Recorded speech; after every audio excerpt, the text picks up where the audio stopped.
Assalamualaikum warahmatullahi wabarakatuh. Sahabat muslim yang dicintai Allah subhanahu wa ta'ala, mari simak nasihat berikut ini, agar hatimu lebih tenang dan gak galau lagi. Dari mata turun ke hati. Dari mata turun ke hati, awalnya memang dari pandangan mata terlebih dahulu. Allah Ta'ala berfirman, katakanlah kepada orang laki-laki yang beriman, hendaklah mereka menahan pandangannya dan memelihara kemaluannya. Yang demikian itu adalah lebih suci bagi mereka, sesungguhnya Allah Maha mengetahui apa yang mereka perbuat. KS An-Nur 30. Allah memberikan petunjuk kepada orang-orang beriman dengan seruan wahai orang yang beriman. Berarti yang dipanggil adalah orang yang memiliki iman. Seruannya adalah agar tidak terjatuh pada hal-hal yang mencacati iman. Hendaklah mereka, para lelaki, menundukkan pandangan, supaya tidak sampai memandang aurat dan memandang wanita yang bukan mahram, karena akan tergoda ketika memandangnya, sehingga dapat terjerumus kepada keharaman yang lebih parah. Hendaklah mereka menjaga kemaluan dari zina yang haram, yaitu bersetubuh pada kemaluan atau dubur, atau selain itu. Jangan sampai menyentuh dan memandangnya pula. Ini lebih menjaga pandangan dan kemaluan. Itu lebih suci dan lebih baik. Inilah manfaat karena meninggalkan yang haram. Dan ingat hadits, sesungguhnya jika engkau meninggalkan sesuatu karena Allah, niscaya Allah akan memberi ganti padamu dengan yang lebih baik. Har Ahmad 5:363. Syekh Syuaib Al-Arnaut mengatakan bahwa sanad hadits ini syahih. Syekh Salim bin Id Al-Hilali berkata bahwa sanad hadits ini syahih. Syekh Asadi menyatakan, siapa yang meninggalkan sesuatu karena Allah, maka Allah ganti dengan yang lebih baik. Siapa yang tundukkan pandangannya dari yang haram, maka Allah akan memberikan cahaya pada penglihatannya. Tafsir Asadi, Helm 596. Bagian 1. Hukum seorang pria memandang wanita. Pertama, memandang wanita non-mahram tanpa ada hajat, hal itu tidak dibolehkan. Alasannya adalah surah An-Nur ayat 30 yang sedang dikaji. Kedua, memandang istri, boleh melihat seluruh tubuhnya. Dalilnya diantaranya adalah hadits, jagalah auratmu kecuali dari istrimu atau budak yang kau miliki. Abu Daud, No. 4017 dan Tirmidzi, No. 2769. Hasan Ibnu Hajar berkata, yang dipahami dari hadits kecuali dari istrimu, menunjukkan bahwa istrinya boleh-boleh saja memandang aurat suami. Hal ini dikiaskan pula, boleh saja suami memandang aurat istri. Fath Al-Bari 1:386. Dan yang berpandangan bolehnya memandang aurat satu sama lain antara suami istri adalah pendapat jumhur ulama, mayoritas. Lihat Al-Mausu'ah Al-Fiqhiyah 32:89. Ketiga, memandang wanita yang masih mahramnya dibolehkan selain antara pusar dan lutut. Dalilnya adalah surah An-Nur ayat 31.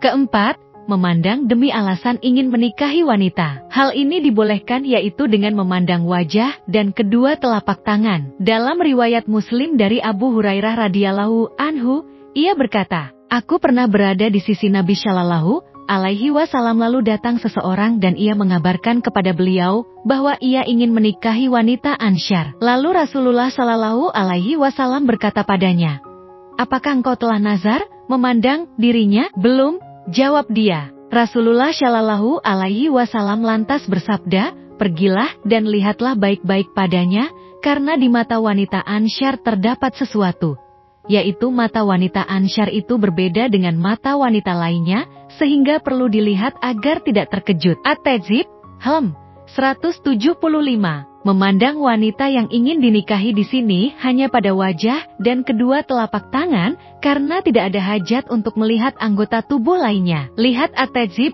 Helm 176. Kelima, memandang wanita dalam rangka berobat, boleh pada bagian yang dibutuhkan saja. Keenam, memandang wanita karena keperluan persaksian atau muamalat, boleh melihat pada wajah saja. Bagian 2. Hati-hati dengan zina mata. Dari Abu Hurairah radhiyallahu anhu, Rasulullah Shallallahu alaihi wasallam bersabda, setiap anak Adam telah ditakdirkan bagian untuk berzina, dan ini suatu yang pasti terjadi, tidak bisa tidak. Zina kedua mata adalah dengan melihat. Zina kedua telinga dengan mendengar. Zina lisan adalah dengan berbicara. Zina tangan adalah dengan meraba, menyentuh. Zina kaki adalah dengan melangkah. Zina hati adalah dengan menginginkan dan berangan-angan. Lalu kemaluanlah yang nanti akan membenarkan atau mengingkari yang demikian. Har Muslim, No. 6925 dari Jarir bin Abdullah radhiyallahu anhu, ia berkata, aku pernah bertanya kepada Rasulullah Shallallahu alaihi wasallam mengenai pandangan yang tidak disengaja, maka beliau memerintahkanku supaya memalingkan pandanganku.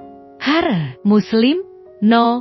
2159, bagian 3, doa agar mata terus terjaga. Syakal bin Humaid pernah mendatangi Nabi Shallallahu alaihi wasallam, lantas ia meminta pada beliau untuk mengajarkannya bacaan ta'awudz yang biasa ia gunakan ketika meminta perlindungan pada Allah. Kemudian Nabi Shallallahu alaihi wasallam mengajarkan doa dengan beliau memegang tanganku, lalu beliau ajarkan, ucapkanlah, Allahumma inni a'udzubika min syarri sam'i wa min syarri basari wa min syarri lisani wa min syarri kalbi wa min syarri mani. Baca artikelnya ya, biar nggak salah bacaannya. Artinya, ya Allah, aku meminta perlindungan padamu dari kejelekan pada pendengaranku, dari kejelekan pada penglihatanku, dari kejelekan pada lisanku, dari kejelekan pada hatiku, serta dari kejelekan pada mani atau kemaluanku. An-Nasai, No. 5446, Abu Daud, No. 1551, Tirmidzi, No. 3492.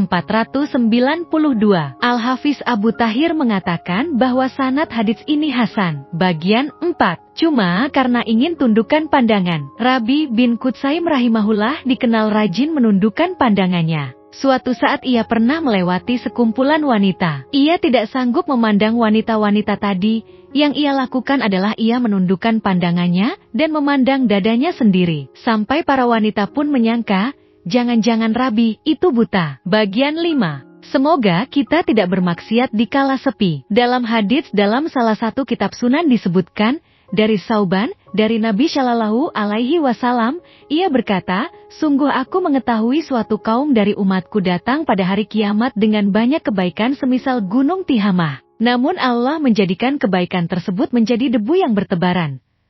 Sauban berkata, wahai Rasulullah, coba sebutkan sifat-sifat mereka pada kami supaya kami tidak menjadi seperti mereka sedangkan kami tidak mengetahuinya. Rasulullah Shallallahu alaihi wasallam bersabda, adapun mereka adalah saudara kalian. Kulit mereka sama dengan kulit kalian. Mereka menghidupkan malam dengan ibadah seperti kalian. Akan tetapi mereka adalah kaum yang jika bersepian mereka merobek tirai untuk bisa bermaksiat pada Allah.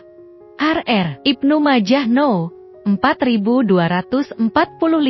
Al-Hafiz Abu Tahir mengatakan bahwa sanad hadits ini hasan. Ibnu Majah membawakan hadits di atas dalam bab mengingat dosa. Hadits di atas semakna dengan ayat, mereka bersembunyi dari manusia, tetapi mereka tidak bersembunyi dari Allah, padahal Allah beserta mereka. Ketika pada suatu malam mereka menetapkan keputusan rahasia yang Allah tidak ridai, dan adalah Allah maha meliputi ilmunya terhadap apa yang mereka kerjakan.